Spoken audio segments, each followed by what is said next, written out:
वास्तु जानकारों की माने तो विवाहित महिलाओं के लिए बाल खुले रखना शुभ नहीं होता है। अशुभ समय या शोक के समय ही महिलाएं बाल खुले रखती हैं। इसके लिए बाल खुले न रखें। लंबे समय तक बाल खुले रखने से परिवार में दुख, संकट और परेशानियां आती हैं।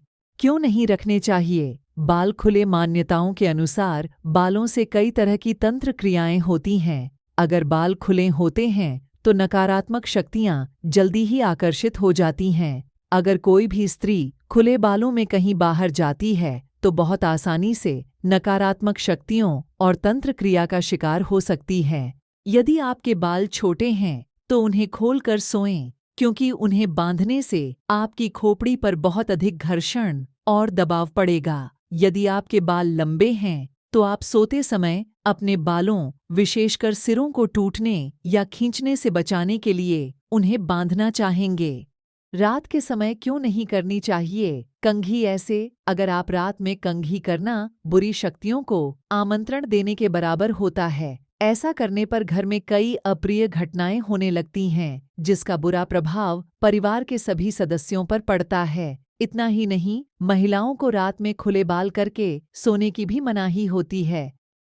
रामायण में बताया गया है, जब देवी सीता का श्रीराम से विवाह होने वाला था, उस समय उनकी माता सुनयना ने उनके बाल बांधते हुए उनसे कहा था, विवाह उपरांत सदा अपने केश बांध कर रखना। बंधे हुए लंबे बाल आभूषण, सिंगार होने के साथ साथ संस्कार व मर्यादा में रहना सिखाते हैं। ये सौभाग्य की निशानी है। एकांत में केवल अपने पति के लिए इन्हें खोलना। महिलाओं के लिए केश संवारना अत्यंत आवश्यक है। उलझे एवं बिखरे हुए बाल अमंगलकारी कहे गए हैं।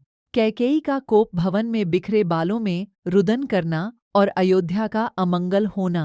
पति से वियुक्त तथा शोक में डूबी हुई स्त्री ही बाल खुले रखती है। जैसे अशोक वाटिका में सीता, रजस्वला स्त्री खुले बाल रखती है। जैसे चीर हरण से पूर्व द्रौपदी, उस वक्त द्रौपदी रजस्वला थी। जब दुशासन खींच कर लाया तब द्रौपदी ने प्रतिज्ञा की थी कि मैं अपने बाल तब बांधूंगी जब दुशासन के रक्त से धोऊंगी। गरुड़ पुराण के अनुसार बालों में काम का वास रहता है। बालों का बार बार स्पर्श करना दोषकारक बताया गया है, क्योंकि बालों को अशुद्धि माना गया है। इसलिए कोई भी जप अनुष्ठान, चूड़ाकरण, यज्ञोपवीत आदि 2 शुभाशुभ कृत्यों में क्षौर कर्म कराया जाता है तथा शिखाबंधन कर पश्चात हस्त प्रक्षालन कर शुद्ध किया जाता है। वर्तमान समय में पाश्चात्य संस्कृति के प्रभाव से महिलाएं खुले बाल करके रहना चाहते हैं, और जब बाल खुले होंगे तो आचरण भी स्वच्छंद ही होगा।